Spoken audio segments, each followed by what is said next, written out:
Alhamdulillahirabbil alamin. Wassalatu wassalamu ala asrofil anbiya wal mursalin sayyidina Muhammadin wa ala alihi washabihi ajmain. Yang kami hormati Bapak Wakil Wahyudin SPD MPD selaku Kepala Sekolah SMP 2 Lewigorong. Yang saya hormati Bapak Ibu Guru SMP 2 Lewigorong. Pertama-tama, marilah kita panjatkan puji dan syukur kehadirat Allah Subhanahu wa Ta'ala yang telah memberikan rahmat serta hidayahnya sehingga kita bisa berkumpul dalam aula ini guna menghadiri acara diseminasi aksi nyata modul 1.4 budaya positif. Para hadirin yang dirahmati oleh Allah, selanjutnya marilah kita panjatkan sholawat serta salam yang senantiasa tercurahkan kepada baginda Nabi Muhammad SAW. Karena beliaulah yang membimbing kita dari jalan kegelapan untuk menuju jalan terang benderang, yakni dinul Islam. Selanjutnya, langsung saja untuk mempersingkat waktu, saya selaku pembawa acara akan membacakan susunan acara pada hari ini. Berikut ini susunan acaranya. Susunan acara yang pertama adalah pembukaan. Susunan acara yang kedua adalah menyanyikan lagu Indonesia Raya. Yang ketiga, sambutan yang akan disampaikan oleh Bapak Wakil Wahyudin SPD MPD selaku Kepala Sekolah SMP 2 Lewigorong. Acara yang keempat adalah acara inti, yakni penyampaian diseminasi yang akan disampaikan oleh Ibu Siti Ahadiah Nurjana, SPD MPD MCE. Acara yang kelima adalah tanya jawab dan kesimpulan. Dan acara terakhir adalah doa dan tutup. Demikian susunan yang akan berlangsung pada hari ini. Langsung saja untuk mempersingkat waktu, marilah kita mengawali acara pertama, yakni pembukaan dengan mengucapkan Bismillah secara bersama-sama. Bismillahirrahmanirrahim. Marilah para hadirin untuk acara selanjutnya menyanyikan lagu Indonesia Raya. Hadirin mohon untuk berdiri. Kami persilakan.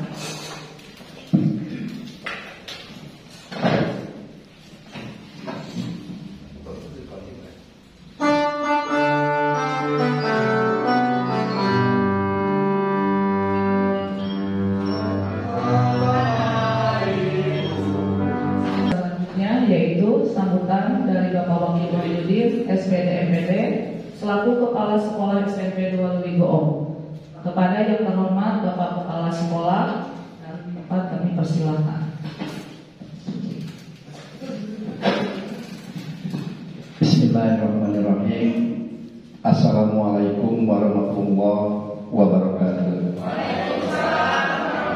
Terima kasih kepada Bapak Wakil Wahyudin SPD MPD atas sambutannya.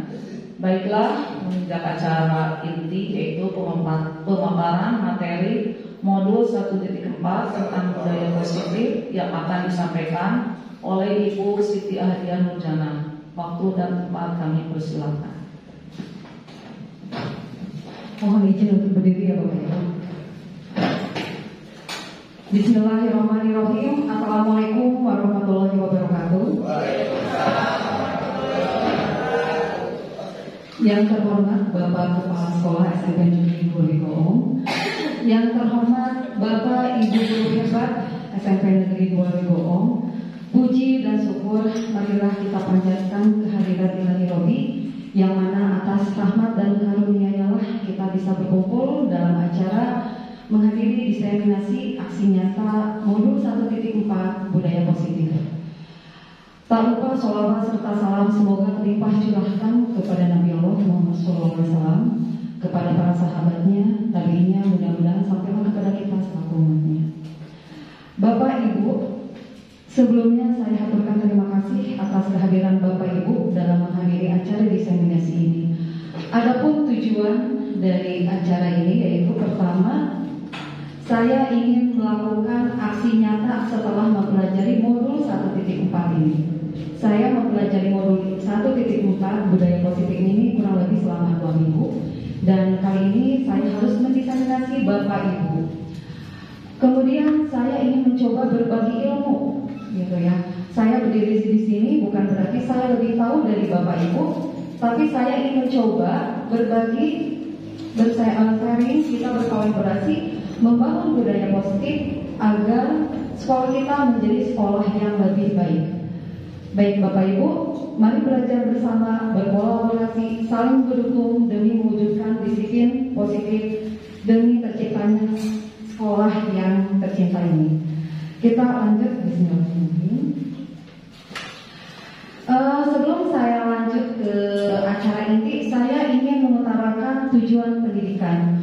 Menurut Ki Hajar Dewantara, tujuan pendidikan itu adalah menuntun segala kodrat yang ada pada anak-anak agar mereka dapat mencapai keselamatan dan kebahagiaan yang setinggi-tingginya, baik sebagai manusia maupun sebagai anggota masyarakat. Oleh sebab itu, pendidikan itu hanya dapat menuntun tumbuh atau hidupnya kekuatan kodrat yang ada pada anak-anak, agar anak dapat memperbaiki lakunya, bukan dasarnya hidup dan tumbuh kekuatan kodrat. Bapak Ibu, yang perlu kita garis bawahi di sini yaitu tentang menuntun. Nah, menurut Bapak Ibu ada yang mau coba berbagi nggak? Menuntun itu kira-kira apa ya? Membimbing, ya betul sekali. Kemudian mengarahkan, mendampingi. Nah, kita sebagai tenaga pendidik, tugas kita hanyalah menuntun, mengarahkan, membimbing, mendampingi putra-putri kita menjadi putra-putri yang bisa meraih cita-citanya. Dalam artian, kita misalnya begini, putra-putri kita bercita-cita ingin menjadi seorang dokter. Nah, tugas kita menuntun, mengarahkan, membimbing, mendampingi agar siswa tersebut menjadi suatu saat nanti menjadi seorang dokter yang sangat luar biasa, disiplin, bertanggung jawab, gitu ya, jujur. Nah, seperti itu. Ki Hajar Dewantara mengibaratkan bahwa pendidikan itu ibaratnya lahan pertanian. Lahan itu kita ibaratkan sebagai satuan pendidikan atau sekolah. Dan petani kita ibaratkan kita sebagai tenaga pendidikan. Nah, petani itu menanam apa Bapak Ibu? Padi. Nah, bagaimana tenaga pendidikan itu atau petani itu menciptakan sebuah padi, merawat sebuah padi sehingga padi itu menghasilkan padi yang unggul, yang bagus, yang luar biasa. Nah, bagaimana cara kita menghasilkan padi yang unggul itu? Yaitu dengan cara memupuknya, memeliharanya, merawatnya, kemudian membasmi hama-hama yang ada dalam padi tersebut, gitu. Nah, Ki Hajar Dewantara, kita ingin menjadi petani yang sangat luar biasa sehingga menghasilkan padi yang unggul, mungkin seperti itu. Kita lanjut. Nah, di sini ada budaya positif. Budaya positif di sekolah yaitu nilai dan kebiasaan di sekolah yang berpihak pada murid agar mereka dapat berkembang menjadi pribadi yang benar kritis, penuh hormat dan bertanggung jawab sesuai dengan profil pelajar Pancasila. Saya ingin coba sharing di sekolah kita, apakah sudah mempunyai kebiasaan budaya positif, Bapak Ibu? Sudah. Tentu sudah. Seperti misalnya kita setiap pagi menyambut putra-putri kita di gerbang sekolah. Kita mengadakan apa, Bapak Ibu? Bangun pagi, gitu ya, menyapanya, menyapa anak didik kita, memberikan senyuman, menyapanya, menyalaminya, seperti itu. Kemudian di sekolah sebelum dan sesudah belajar kita selalu apa, Bapak Ibu? Berdoa itu adalah melakukan salah satunya budaya positif. Kemudian setiap hari Jumat kita selalu ada Bapak, selalu ada sholat duha bersama. Nah, alhamdulillah di sekolah kita sudah ada budaya positif. Tinggal bagaimana cara kita tetap selalu menjaganya, meningkatkannya supaya agar anak siswa kita berbudaya. Kita lanjut. Nah, ini kita ke acara inti. Di sini ada konsep utama modul budaya positif. Yang pertama yang akan kita bahas yaitu perubahan paradigma belajar. Kemudian disiplin positif. Yang ketiganya kebutuhan dasar kemudian ada motivasi perilaku manusia, restitusi, posisi kontrol guru, keyakinan kelas, dan segitiga restitusi. Nah, Bapak Ibu, kita lanjut ke pembahasan yang pertama, yaitu pembelajaran dengan paradigma baru.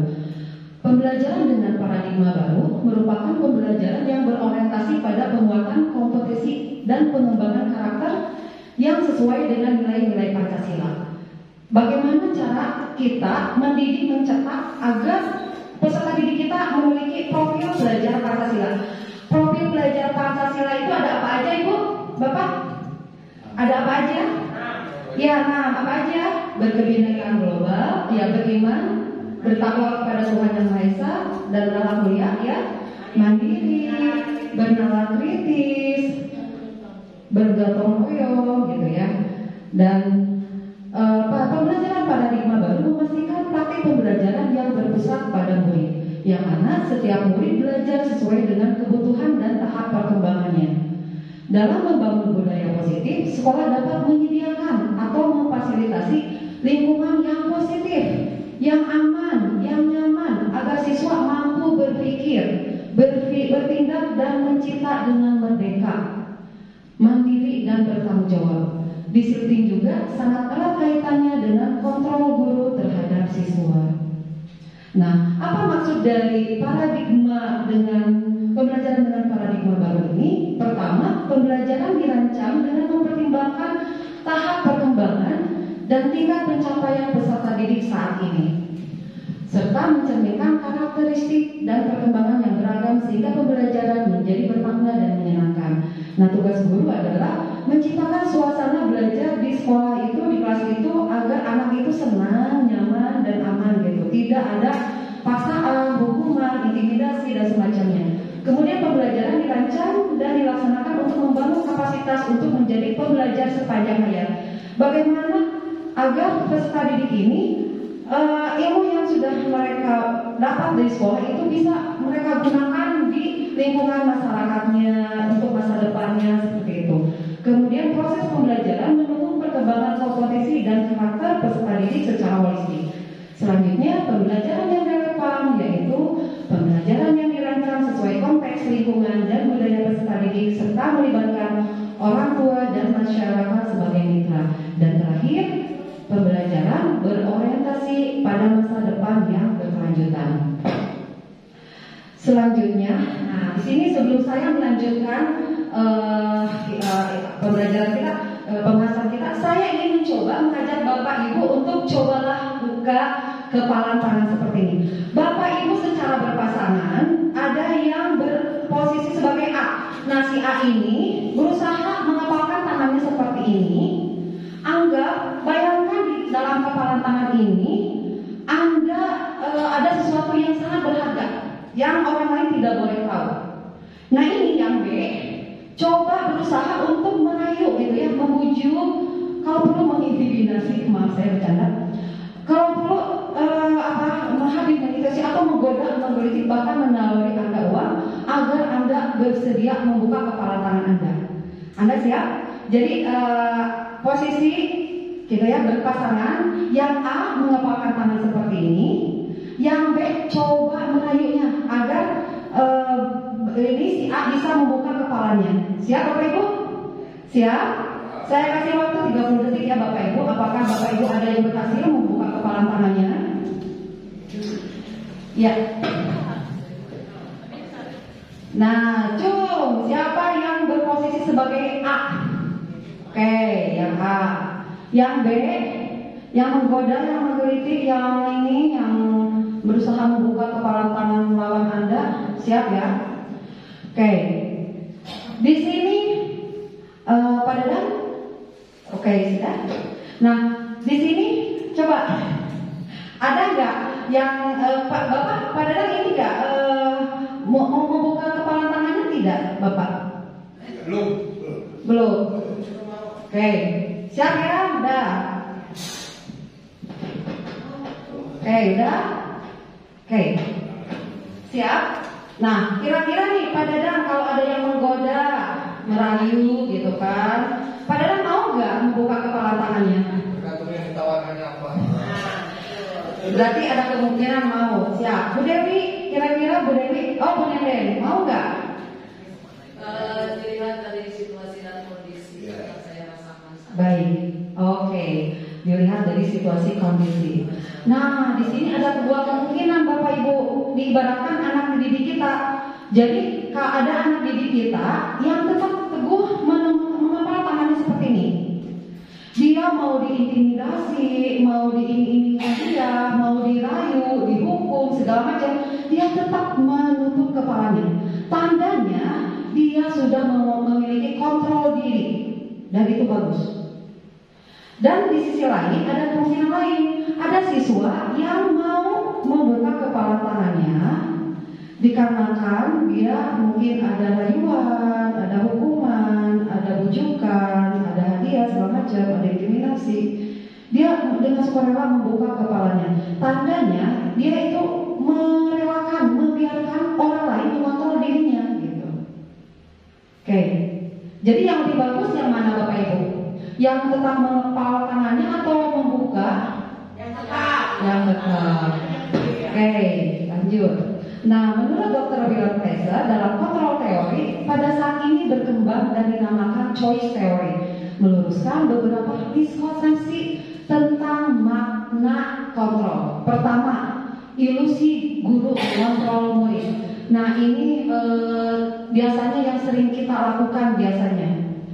Guru memaksakan kehendak, gitu ya. Misalnya gini, anak-anak lihat ke depan, ya, pembelajaran mau dimulai. Tatapan jangan tengok kiri kanan, lihat ke ibu. Duduk yang rapi, duduk yang manis, tangan di atas, gitu ya. Buku jangan dilipat, ini bla bla bla segala macam. Nah, kira-kira nih, setelah kita memberikan materi, memberikan semua pembelajaran kepada anak, apakah anak tersebut akan paham tentang materi yang kita sampaikan? Belum tentu, Bapak Ibu. Anak mungkin memperhatikan, gitu. Tapi kayak ada, ya udahlah, gitu. Ada paksaan dari guru tersebut, dia belum mau belajar secara sadar, tapi guru gitu kan, kadang-kadang memaksakan. Akhirnya dia, ya udah, gitu. Dia melihat kita, tapi dia tidak bisa menyerap pembelajaran yang kita berikan. Mungkin itu ya Bapak Ibu yang sering kita lakukan di kelas. Kemudian yang kedua, ilusi bahwa semua penguatan positif, efektif dan bermanfaat. Misalnya kita selalu gini bilang, coba hal-hal positif misalnya, nah kamu rajin belajar ya, terus rajin belajar agar kamu cita-cita kamu tercapai. Nah sekolah yang rajin ya, agar kamu bisa sukses. Bagaimana segala macam. Itu bagus, itu udah positif. Tapi belum tentu bisa menguatkan karakter. Gitu. Kemudian yang ketiga adalah ilusi bahwa kritik dan membuat orang merasa bersalah dapat menguatkan karakter. Bapak Ibu, ini adalah yang biasa seperti selalu biasa saya lakukan terhadap anak saya, terhadap anak didik saya. Apa yang membuat si anak merasa bersalah? Contohnya seperti ini. Aduh nak, dari tadi loh, ibu udah capek-capek. Kamu kok gak seperti itu? Kamu gak sayang sama ibu? Kamu gak kasihan sama ibu? Itu salah satu contohnya. Atau misalnya, kamu kok sekolah begitu sih? Kamu gak kasihan sama orang tua kamu yang bekerja pontang-panting? Kamu mau jadi apa? Gitu. Itu anak itu kadang-kadang kalau kita diskusi seperti itu, kadang-kadang anak sampai apa? Meneteskan air mata, dan kita apa? Merasa apa? Senang gitu kan? Iya, anaknya berarti udah menyadari gitu. Feeling kita gitu kan? Anak merasa sadar gitu. Tapi jangan ini Bapak Ibu. Anak itu dia ada nangis, tapi nanti di hatinya itu nanti akan ada beban tersendiri. Anak itu dampaknya nanti akan menjadi anak yang sangat minder, pesimis, dan itu akan menjadi produk yang gagal. Anak yang nanti kurang berani, gak percaya diri, minderan, gitu, berputus asa. Itu dampak negatif kalau kita menyudutkan anak seolah anak itu merasa bersalah. Kemudian selanjutnya nomor 4, ilusi bahwa orang dewasa memiliki hak untuk memaksa. Contohnya seperti ini Bapak Ibu. Kita lihat ada 2 anak berantem nih. Si A dan si B berantem. Karena kita nggak mau pusing gitu, karena kita nggak mau repot, yaudah kalian baikan, salaman, kan itu pernah Bapak Ibu seperti itu? Pernah? Ya gitu, coba baikan. Nah, anak mungkin salaman di depan kita baikan, pelukan gitu. Tapi inti masalah dari berantem itu tidak terpecahkan. Akhirnya akan muncul lagi berantem, bertengkar lagi selanjutnya gitu. Jadi mungkin di depan kita anak itu sudah baikan gitu, tapi inti masalahnya itu tidak terpecahkan seperti itu. Baik, Bapak Ibu, yang kedua adalah disiplin positif. Nah, mungkin di benak ada yang mau coba sharing nggak? Disiplin itu apa ya Bapak Ibu? Disiplin itu kira-kira aturan, oke. Aturan ya. Biasanya kalau kita mendengar disiplin ada hubungannya dengan aturan. Mari kita lihat apa makna disiplin positif. Oke, makna disiplin berasal dari bahasa Latin disiplina yang berarti belajar. Kata disiplin dimaknai adanya ketersediaan untuk mengikuti aturan-aturan yang berlaku tanpa adanya tekanan dari luar, melainkan kepatuhan atas dasar kesadaran diri. Kita cenderung memaknainya ketidaknyamanan. Kenapa ketidaknyamanan? Karena biasanya kita mengoneksikannya dengan aturan gitu. Jadi anak itu kenapa tidak nyaman?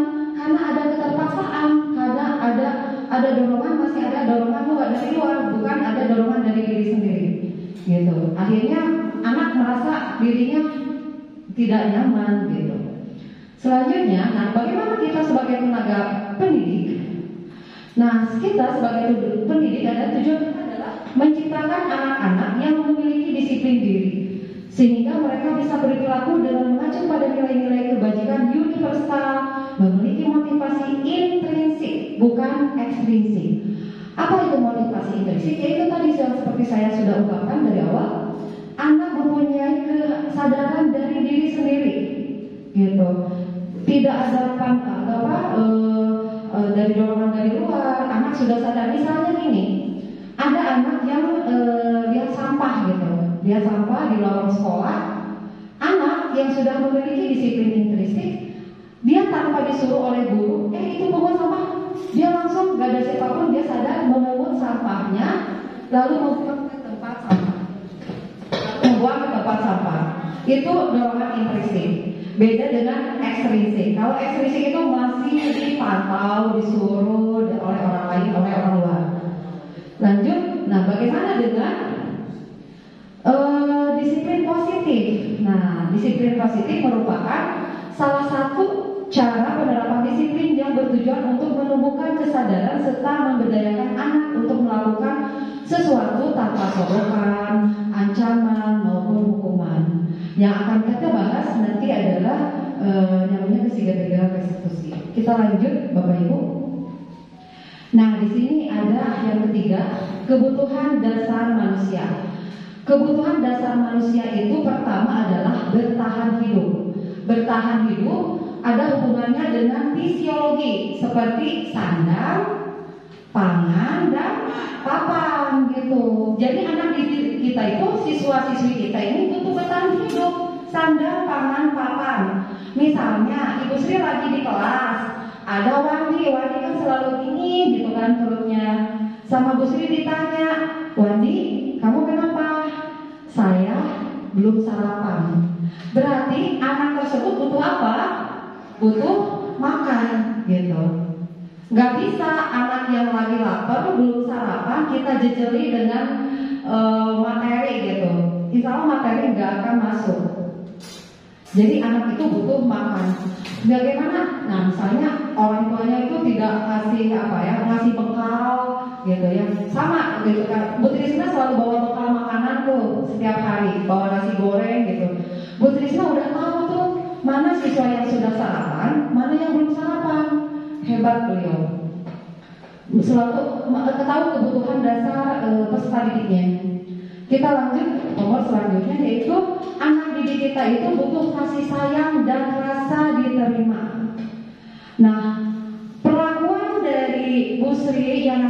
makanan ke siswa itu adalah bentuk rasa kasih sayang gitu. Nah, anak itu butuh seperti itu, butuh pengakuan gitu.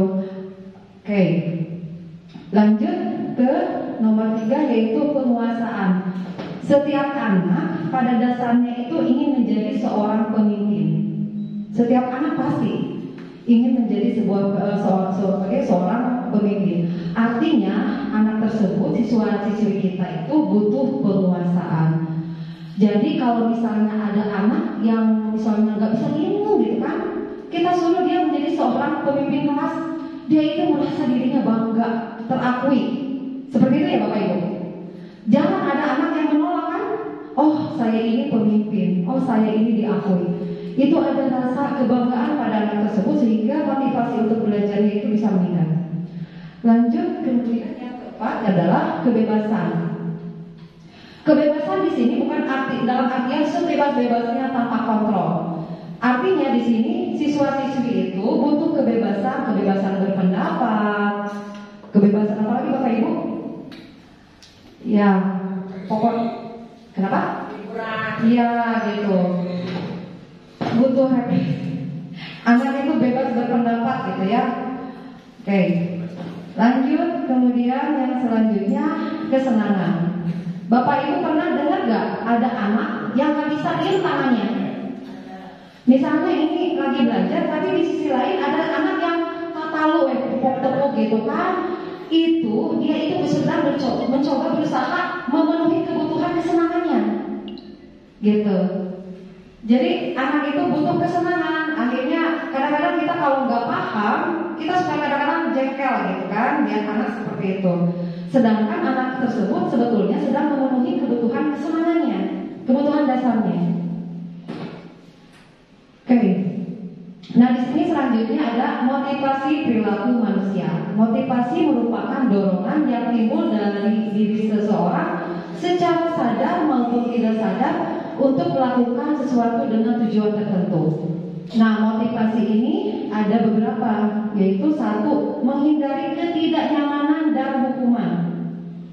Misalnya anak pakai topi itu kadang-kadang bukan karena sadar dia takut melindungi kepalanya dari panas gitu, karena pakai topi itu sih dihukum oke di depan gitu kan, takut dipisahkan nanti barisan gitu karena tidak memakai atribut dengan lengkap. Ya, kita mungkin bisa menilai peserta didik kita itu apakah mereka itu sudah disiplin, sudah sadar atau belum gitu kan. Oke, apakah anak didik kita itu melakukan disiplin itu karena sudah betul-betul sadar atau hanya untuk menghindari hukuman saja? Kita bisa melihat anak didik kita. Kemudian, nah ini menurut Bapak Ibu karena anak itu disiplin, karena takut menghindari hukuman, ini Bapak motivasi apa? Ekstrinsik apa intrinsik? Ekstrinsik dari luar ya. Kemudian yang selanjutnya, anak disiplin karena ingin mendapatkan imbalan atau penghargaan dari orang lain. Misalnya anak mengerjakan PR tepat waktu karena nanti Bu Srima suka ngasih permen misalnya kan. Nah kira-kira anak tersebut sudah disiplin secara intrinsik atau ekstrinsik? Ekstrinsik. Oke, good. Selanjutnya yang ketiga, menghargai nilai-nilai kebajikan diri sendiri. Murid melakukan disiplin ini karena dia sadar akan nilai kebajikan dirinya. Anak sadar memakai topi itu untuk menghindari panas. Anak sadar mengerjakan PR itu karena dia butuh belajar.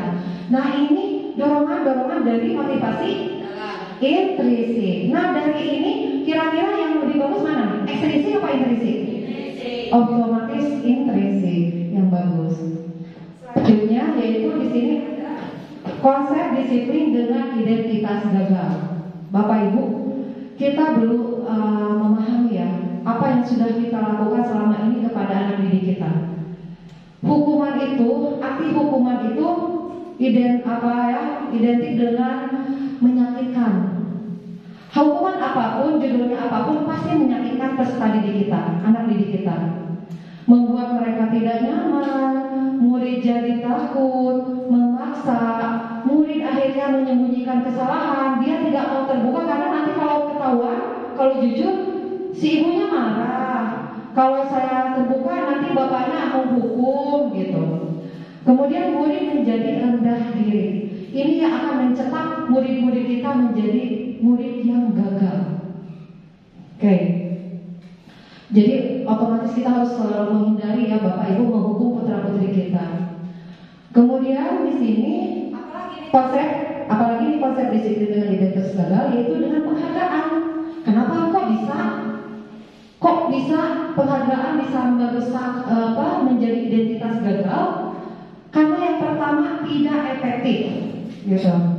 Bapak Ibu misalkan pernah nggak melakukan gini? Ayo siapa anak-anak yang pertama kali setor ke ibu, PR-nya nanti ibu kasih permen misalnya. Anak misalnya cepet-cepet gitu ya, oke langsung store gitu. 1-2 kali itu nggak apa-apa. Tapi kalau berkelanjutan, ibu bakal bosan sendiri nggak? Bosan, dan itu tidak efektif. Kemudian yang kedua, merusak hubungan atau sifat iri. Apa maksudnya? Memberikan penghargaan itu membuat iri. Misalnya gini, kita di kelas nih, si A nilainya sama-sama 90, misalnya ini 90. Tapi ibu maaf ya nak, hadiahnya buat si ini ya, karena kamu agak lambat 1 detik misalnya. Nah ini anak yang satu lagi, dia akan merasa jealous gitu. Bu, kok saya juga sama nilainya segini, kok saya nggak dikasih? Nah itu akan timbul rasa iri antar sesama peserta didik gitu. Selanjutnya mematikan kreativitas. Maksudnya misalnya gini, anak membuat video, misalnya ada tugas, ayo nak, tugas sekarang yaitu narrative text dengan mengumpulkan video ya, misalnya. Oke, ada anak mengumpulkan tugasnya. Saya kasih nilai besar anak itu. Wow, kamu luar biasa ya videonya. Ibu kasih 90 ya nak, misalnya. Kata anak itu, saya ngerjain gini aja 90. Ya udah, nanti mah biasa gini juga, nilainya 90. Saya nggak usah mikir-mikir lagi, saya nggak usah berpikir lagi, saya nggak usah berkreatif lagi. Nah itu yang penghargaan yang mematikan kreativitas anak, seperti itu. Kemudian yang selanjutnya menghukum dengan sistem ranking. Alhamdulillah ya Bapak Ibu, sudah 2-3 tahun ini kita menghilangkan sistem ranking di raport kita. Gitu. Di raport kita sudah tidak mencantumkan ranking lagi. Kenapa ini membentuk jadi identitas gagal? Anak yang di bawah, rankingnya di bawah akan merasa dia dihukum. Lah, saya mau jadi ranking kedua sih, padahal saya bisa ranking 1, kok bisa gitu? Itu akan mendalamkan perasaan siswa. Apalagi nanti ketemu dengan orang tuanya, Bapak, Ibu, putra Bapak ini rankingnya begini gitu. Itu akan menjatuhkan harga diri orang tua. Jadi orang tua itu kadang-kadang merasa, wah saya gagal nih sebagai orang tua, sudah gagal mendidik anak, tidak bisa mendidik anak, seperti itu. Jadi ada rasa putus asa nantinya. Kemudian yang selanjutnya merampas hak menghargai dirinya. Maksudnya gimana ini? Maksudnya gini, anak itu misalnya sudah membuat video pembelajaran yang sangat bagus, tugas yang sangat bagus, tapi kita kasih nilainya kecil. Kata anak itu, Bu, saya ini udah gak tidur-tidur nih Bu, selama berminggu-minggu mengerjakan tugas ini. Kok guru ibu ini, bapak ini kok ngasihnya segini sih gitu. Itu kayak merampas yang seharusnya dia mendapatkan nilai bagus, tapi guru yang bersangkutan mengasih nilainya kecil gitu. Dan itu akan membentuk identitas gagal. Nah, bagaimana kebalikannya? Konsep disiplin dengan identitas sukses. Pertama, konsekuensi. Bapak Ibu pernah dengar konsekuensi kan?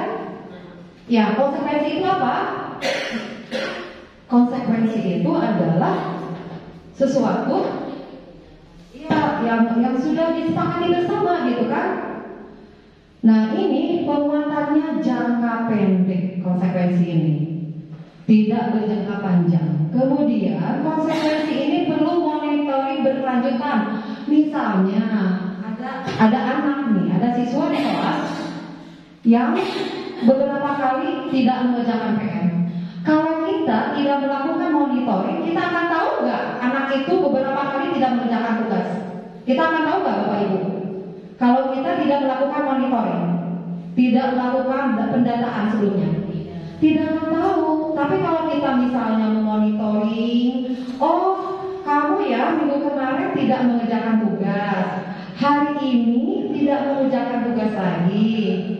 Ibu kasih kesempatan lagi ya sama kamu ya Nak ya, satu kesempatan lagi. Kira-kira minggu depan kamu bakal menjadi tugas atau tidak? Nah itu monitoring Bapak Ibu. Kemudian ada stimulus respon.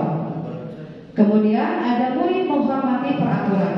Artinya kalau kita ini ada kesepakatan sebelumnya bersama siswa, jadi konsekuensi ini adalah aturan yang dibuat bersama siswa, antara siswa dan guru. Nah, kalau kamu tidak mengerjakan tugas secara 3 kali berturut-turut, konsekuensinya berarti nanti istirahat, kamu ngerjain tugasnya. Jadi teman-teman kamu istirahat, kamu diam di kelas, kerjakan tugasnya. Nah, itu seperti itu konsekuensi. Dan ini akan berakibat kehilangan waktu untuk merenungi kesalahan. Jadi siswa itu nanti akan terenggut waktunya karena mengerjakan tugas atau melakukan konsekuensi yang sudah disepakati bersama. Selanjutnya, konsep disiplin dengan identitas sukses yaitu restitusi. Nanti akan kita bahas apa sih restitusi gitu. Nah, restitusi adalah cirinya murid bertanggung jawab atas perilakunya. Kemudian fokus pada pemecahan masalah jangka panjang. Selanjutnya murid lebih menghormati dirinya dan orang lain. Ada teori kontrol dari murid yang A. Dia yang kekeh, teguh, tetap memegang kepala tangannya. Itu yang anak sudah bisa mengontrol dirinya sendiri. Kemudian murid bersemangat memperbaiki kesalahan. Artinya begini Bapak Ibu, restitusi. Jadi kalau anak berbuat salah, misalnya ada anak tadi tidak mengerjakan PR, tidak mengerjakan tugas, anak tidak langsung dihukum, tapi anak ditanya dulu, kenapa kamu tidak bisa sampai tidak bisa mengerjakan PR gitu. Apa yang akan kamu lakukan untuk memperbaiki masalah ini gitu. Dan selanjutnya, nanti kita lihat ya contoh restitusi yang sudah saya lakukan di sekolah ini. Kita lanjut. Oke, pendekatan restitusi. Nah, di sini restitusi adalah sebuah cara menanamkan disiplin positif pada murid. Pengertian restitusi adalah proses menciptakan kondisi bagi murid untuk memperbaiki kesalahan mereka sehingga mereka bisa kembali pada kelompok dengan karakter yang lebih kuat. Itu menurut Gosen tahun 2004. Selanjutnya, restitusi adalah proses kolaboratif yang mengajarkan murid untuk mencari solusi dari sebuah masalah dan membantu murid berpikir tentang orang seperti apa yang mereka inginkan dan bagaimana mereka harus memperlakukan orang lain. Ini menurut Selson Gosen tahun 1996. Dan yang terakhir adalah restitusi membantu memiliki tujuan disiplin positif dan memulihkan dirinya setelah berbuat salah. Oke.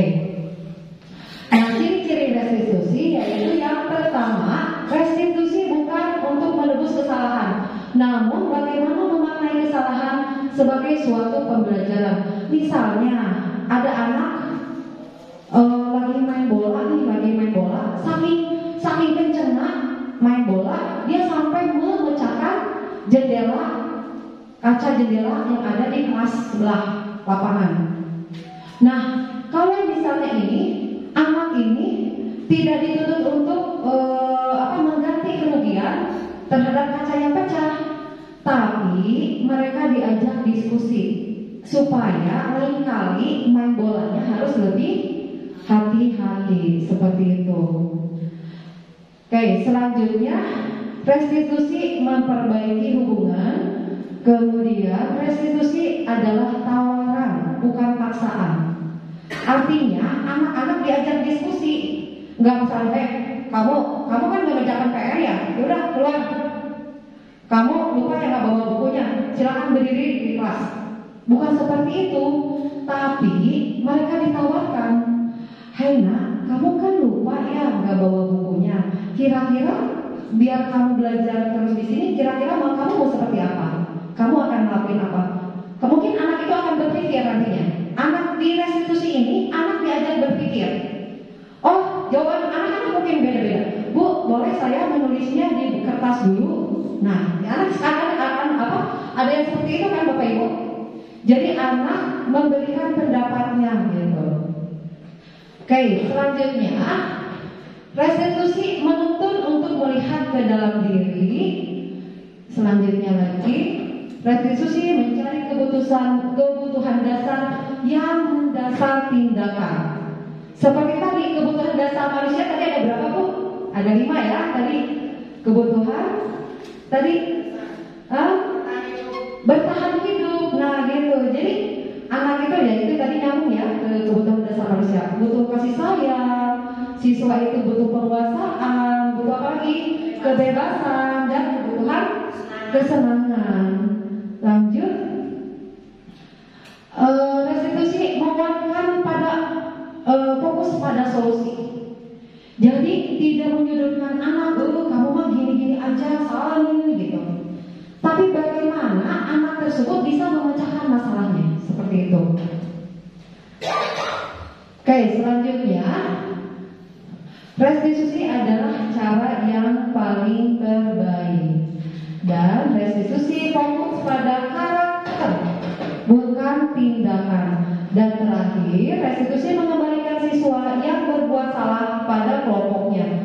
Misalnya, Bapak Ibu sering dengar kan kenakalan anak remaja?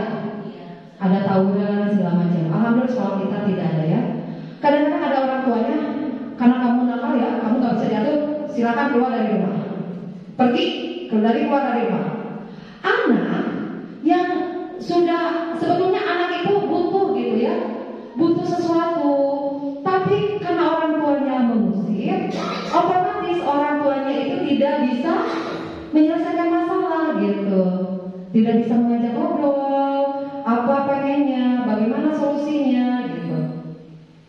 Nah ini seharusnya siswa itu dikembalikan kepada kelompoknya, ke keluarganya, ke lingkungannya, agar dia sadar tentang masalahnya dan bisa memperbaiki diri. Seperti itu. Oke. Selanjutnya, nah kita coba perbandingkan Bu. Apa perbandingan hukuman, konsekuensi, dan restitusi? Kita bisa dilihat dari sini. Kalau hukuman kita sering dengar ya, kamu nggak ngerjain tugas ya, ayo push up, gitu kan? Kamu telat ya 5 menit, keliling lapangan 10 kali lipat, gitu. Menurut Bapak Ibu, ada relevansinya nggak? Dia nggak bawa atau dia telat sekolah, jadi dihukumnya dari lari lapangan. Ada relevansinya nggak? Tidak. Ada manfaatnya nggak buat anak? Tentu tidak, gitu ya. Jadi nggak ada relevansinya, nggak ada hubungannya. Nah, konsekuensi. Kalau konsekuensi sudah dibicarakan, didiskusikan. Nah, nanti kalau kamu telat lambat ke sekolah beberapa kali, konsekuensinya sudah tahu ya, gitu. Kamu nanti gak boleh istirahat. Nanti pas jam istirahat kamu harus belajar sendiri, mengikuti, mengejar ketinggalan belajar kamu ya. Itu konsekuensi. Kayaknya halus sih bahasanya, tapi buat nyaman siswa enggak? Tidak, tetap ada siswa kayak gak nyaman gitu. Nah ini restitusi. Guru menanyakan keyakinan kelas atau dirinya dan membantu siswa menyelesaikan masalahnya. Jadi kalau misalnya restitusi nggak langsung terpoin, kamu keluar, kamu lari, kamu nanti istirahat nggak boleh istirahat. Nggak seperti itu restitusi. Tapi kalau restitusi tanya dulu, kamu kenapa terlambat? Apa yang membuat kamu terlambat? Gitu. Jadi dicari inti masalahnya, dikorek-korek sampai ketemu masalahnya. Oh terlambatnya karena dia tidurnya larut malam gitu. Kenapa tidurnya larut malam? Oh karena main game gitu. Oh berarti penyebabnya ini main game. Anak sampai bangun terlambat, sampai anak akhirnya kesiangan sekolah. Nah solusinya berarti berapa? Diskusi sama anak. Oh, mengurangi jam main game. Kita lanjut. Nah, di sini ada 5 posisi kontrol restitusi. Bapak Ibu, di sini ada 5 posisi kontrol. Kita bisa menebak di manakah posisi kita, ada di mana? Pertama ada penghukum. Mudah-mudahan Bapak Ibu bukan sebagai posisi penghukum. Yang kedua, pembuat merasa bersalah. Gitu ya. Kalau penghukum tadi pengennya menghukum siswa gitu.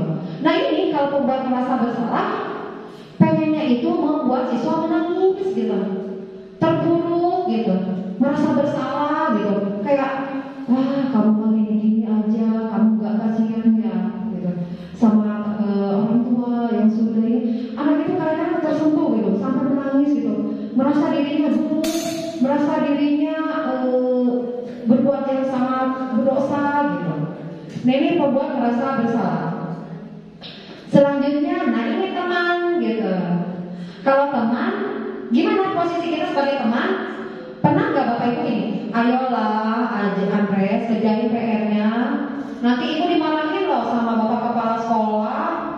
Biar kamu gak kerjain PR. Pernah nggak Bapak Ibu memposisikan diri sebagai teman? Pernah sekali-kali gitu ya, sesuai gimana situasi. Oke, nggak apa-apa, bagus. Lanjut. Nah, di sini ada pemantau. Kalau pemantau, anak di kita punya catatan referensi. Oh, ini catatan jurnal sendiri.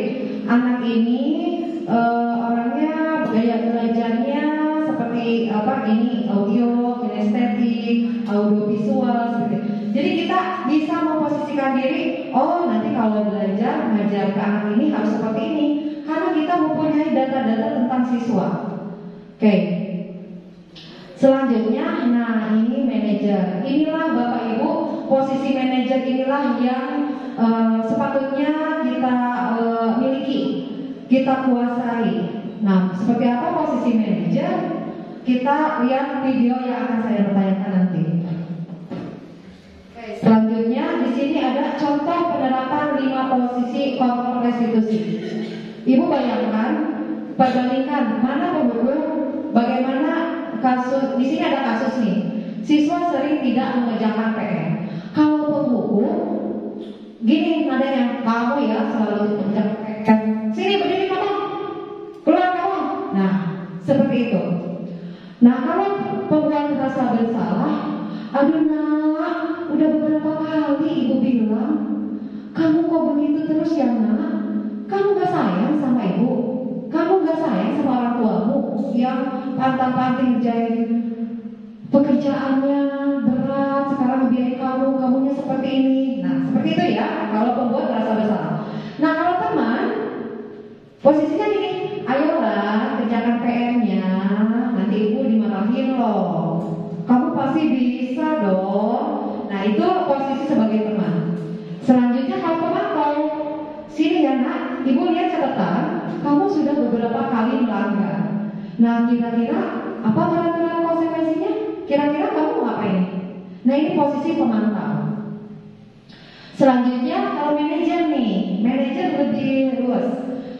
Apa kamu tahu kesalahan kamu? Jadi si guru itu, tenaga pendidik itu tidak langsung menyudutkan siswa, tapi dia mengajak siswa untuk berdiskusi, supaya siswa itu sadar atas kesalahannya, menyadari kekeliruannya. Oh bu, saya tidak mengerjakan PR. Terus kira-kira bagaimana kamu akan menyelesaikan masalahmu? Oh, nah kira-kira kalau anak diajak ngobrol seperti ini, enak gak Bapak Ibu? Enak. Anak-anak merasa dihargai, gitu, berasa diakui. Oke, kita lanjut Bapak Ibu ke keyakinan kelas. Di sini, mengapa keyakinan kelas? Mengapa tidak peraturan saja? Kenapa harus keyakinan sih? Nah, menurut dosen tahun 1998, suatu keyakinan akan lebih memotivasi seseorang dari dalam atau intrinsik, atau memotivasi secara intrinsik. Seseorang akan lebih tergerak dan bersemangat untuk menjalankan keyakinannya daripada hanya sekedar mengikuti serangkaian peraturan. Kemudian keyakinan kelas bersifat lebih abstrak daripada peraturan yang lebih rinci dan konkret. Keyakinan kelas berupa pernyataan universal. Pernyataan universal itu seperti apa? Kita nanti lihat contohnya ya Bapak Ibu. Pernyataan keyakinan kelas senantiasa dibuat dalam bentuk positif. Sebaiknya dibuat oleh semua warga kelas. Jadi keyakinan kelas ini saya sudah mencoba mempraktekkan Bapak Ibu mengawali semester 2 ini. Saya kemarin mencoba beberapa kelas berdiskusi dengan anak-anak didik saya dalam pelajaran bahasa Inggris, menanyakan keyakinan kelas yang mereka inginkan ketika belajar bahasa Inggris, dan hasilnya sangat memuaskan seperti ini. Nanti saya lihatkan ya, saya perhatikan foto-fotonya selainnya seperti ini. Ini adalah keyakinan kelas yang sudah dibuat ketika sedang ada pelajaran bahasa Inggris. Selanjutnya, nah di sini ada kegiatan membuat keyakinan kelas mata pelajaran bahasa Inggris. Pertama, diskusi dulu tentang peraturan. Kira-kira anak maunya apa? Hei anak-anak, nanti selama pembelajaran bahasa Inggris, kalian kira-kira mau apa ya? Ada anak langsung, Bu, gak boleh ada yang berisik misalnya. Bu, gak boleh yang ngomong. Bu, kalau bisa ada ini setiap hari tambah kosakata. Itu dari anak. Bu, kelasnya harus bersih. Bu, ngerjain PR-nya nanti kalau mengulang tugas tepat waktu. Itu anak-anak. Jadi kalau bisa nanti Bapak Ibu nanti akan Bapak Ibu nanti masuk ke kelas masing-masing, nanti coba diskusikan bersama anak didik Ibu. Nanti kira-kira kalau mau belajar IPA bersama saya, kalian mau seperti apa? Tanya keyakinan dulu, anak-anak mau seperti apa. Jadi jangan asal masuk ke kelas ngasih materi seperti dijelin anak dengan materi, itu anak merasa kok seperti ini ya. Jadi kalau anak diajak bicara, diajak dengan keyakinan kelas, anak-anaknya akan sadar, suatu saat akan sadar. Oh, kalau ngerjain PR kan saya yang buat. Kalau PR itu harus dikerjakan tepat waktu. Jadi nanti anak akan sadar sendiri bahwa ada keyakinan yang harus mereka perbuat, yang harus mereka laksanakan. Nah, ini ada merumuskan peraturan menjadi keyakinan kelas, menempelkan keyakinan di kelas. Nanti keyakinan kelas ini akan saya tempelkan di dinding kelas masing-masing, gitu ya. Ini keyakinan kelasnya. Lanjut, kita nih seperti ini keyakinan kelasnya. Jadi disiplin waktu, do assignment on time, mengerjakan PR tepat waktu, add vocabulary list every week, menambahkan kosakata setiap minggu, dan segala macamnya. Ini contoh-contoh keyakinan kelas. Lanjut. Nah, di sini bagaimana pembentukan keyakinan kelas?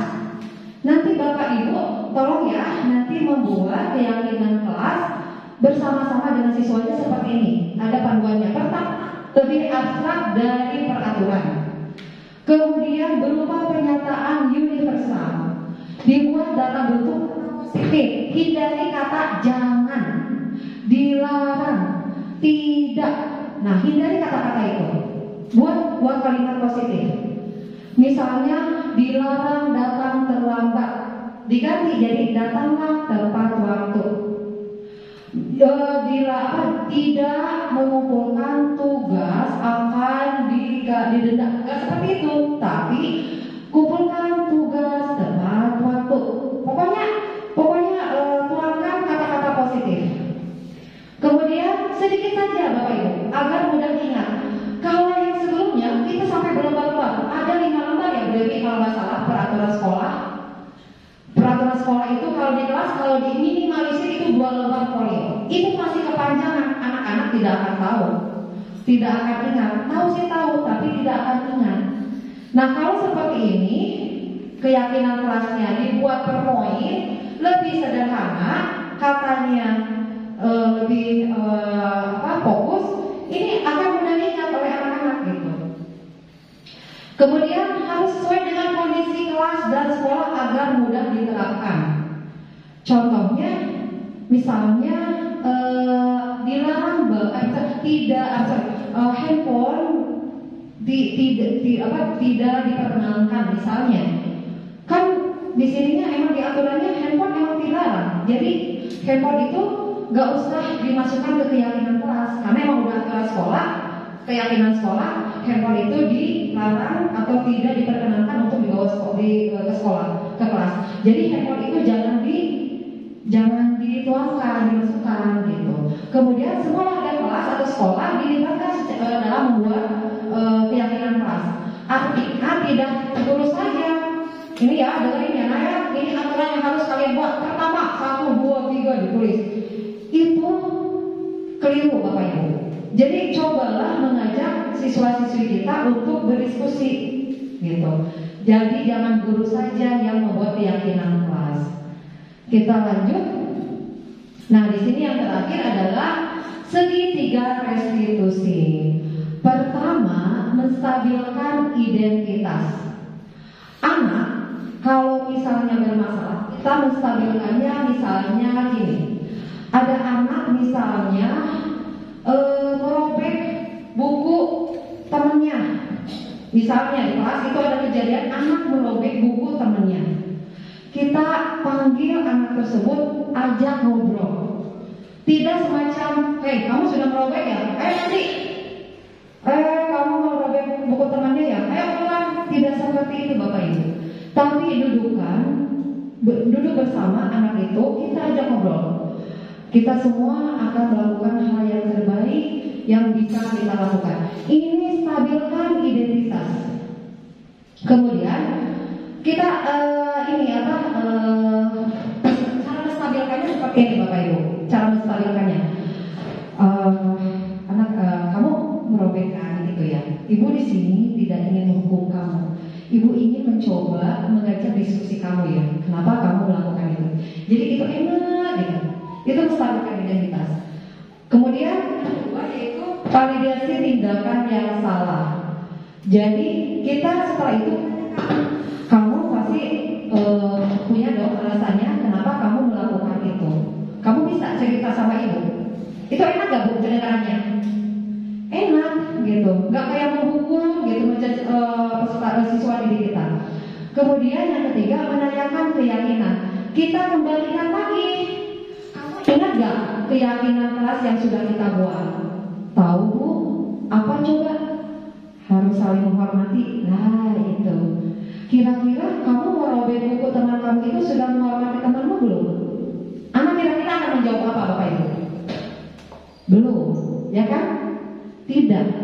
Nah, nanti anak akan diajak bagaimana solusi cara memecahkan masalah supaya anak itu tidak melakukannya lagi. Anak nanti akan berpikir. Nah, selanjutnya, berikut contoh salah satu siswa kelas 7A yang tertidur di dalam kelas ketika pembelajaran bahasa Inggris sedang berlangsung.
tidur itu atau ngantuk itu sangat manusiawi ya Marcel ya, karena ibu juga pernah melakukannya. Ibu ingin tahu nih alasan Marcel, kenapa Marcel sampai ketiduran waktu jam pelajaran itu tadi? Begadang. Kenapa begadang? Main game. Berapa lama main game? 6 jam. Sampai Marcel itu tidur jam berapa? Sampai jam 1 malam. Marcel main game terlalu lama itu orang tua marah tidak? Marah, tentu saja ya, karena main game terlalu lama itu tidak baik ya. Kira-kira nih Marcel, tidur di kelas itu baik tidak pada Marcel? Tidak. Di sini ibu tidak ingin menghukum Marcel karena tadi Marcel sudah tidur di kelas.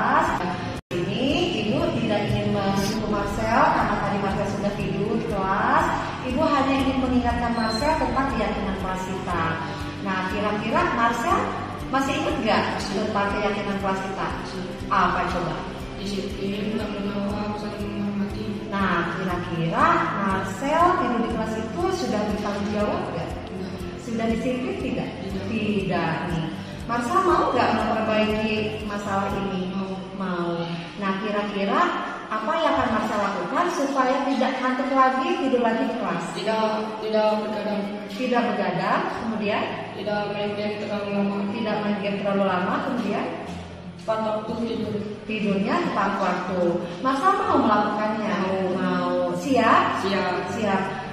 Mau sejak kapan Marcel mau melakukannya? Sekarang. Mau mulai saat ini ya? Siap ya? Siap. Janji.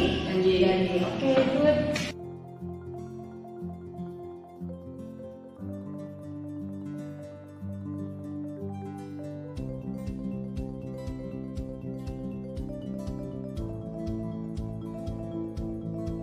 Perasaan saya lega, sudah diingatkan karena tadi tidur di kelas. Ketika sedang pelajaran bahasa Inggris, saya sudah melanggar keyakinan kelas, perbuatan yang kurang disiplin, bertanggung jawab. Saya janji akan memperbaiki supaya bisa menjadi siswa yang lebih baik, disiplin, dan bertanggung jawab pada diri saya sendiri. Terima kasih Ibu Siti karena Ibu sudah mengajak saya memperbaiki masalah saya. Baik Bapak Ibu, setelah melihat contoh tadi, kira-kira Ibu sekarang bagaimana perasaannya? Ada gambaran tidak? Apa perbedaannya hukuman, konsekuensi, dan restitusi?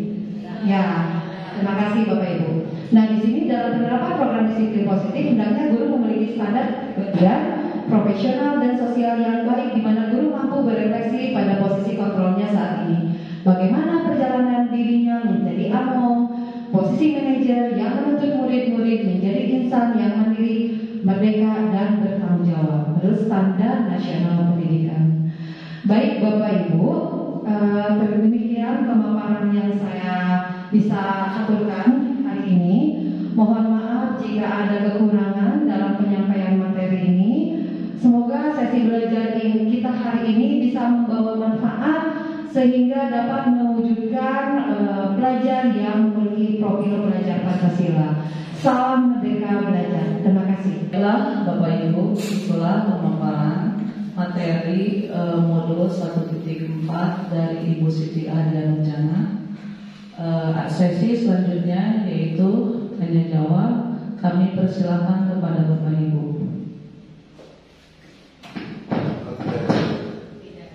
Dewi untuk mengajukan sebuah pertanyaan.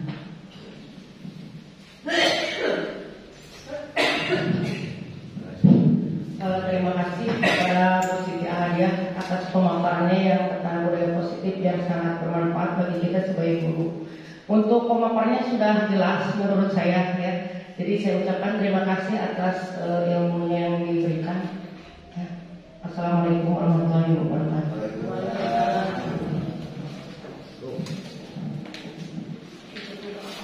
Bapak Ibu, acara telah selesai. Marilah kita bersama-sama mengucapkan hamdalah secara bersama-sama.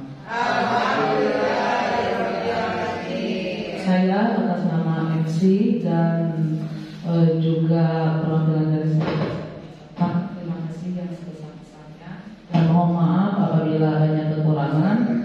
berlimpah daya. Wassalamualaikum warahmatullahi wabarakatuh.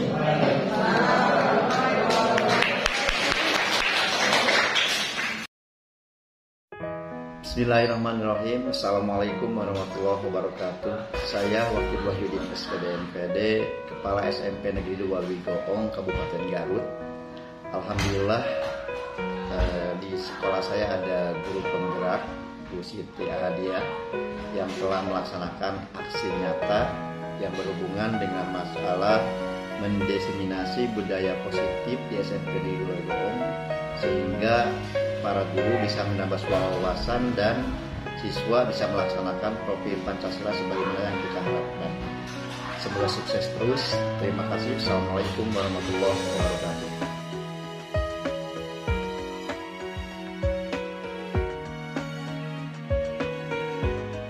Bismillahirrahmanirrahim. Assalamualaikum warahmatullahi wabarakatuh. Perkenalkan, nama saya Neden Kurniawati, teman sejawat dari Ibu Siti Ahadiah di SMP 2 Wigoong.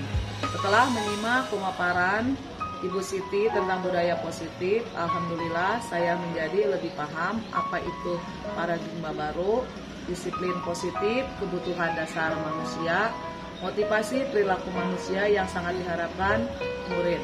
Kita memiliki motivasi intrinsik, posisi kontrol guru, diharapkan kita memposisikan diri sebagai kontrol manager, keyakinan kelas, dan segitiga restitusi yang mengajarkan proses kolaboratif murid untuk mencari solusi dan suatu masalah,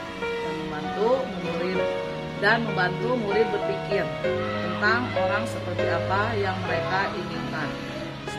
Semoga dengan adanya budaya positif di sekolah ini, sekolah kita menjadi sekolah yang lebih baik, yang bisa mencetak peserta didik yang memiliki profil pelajar Pancasila.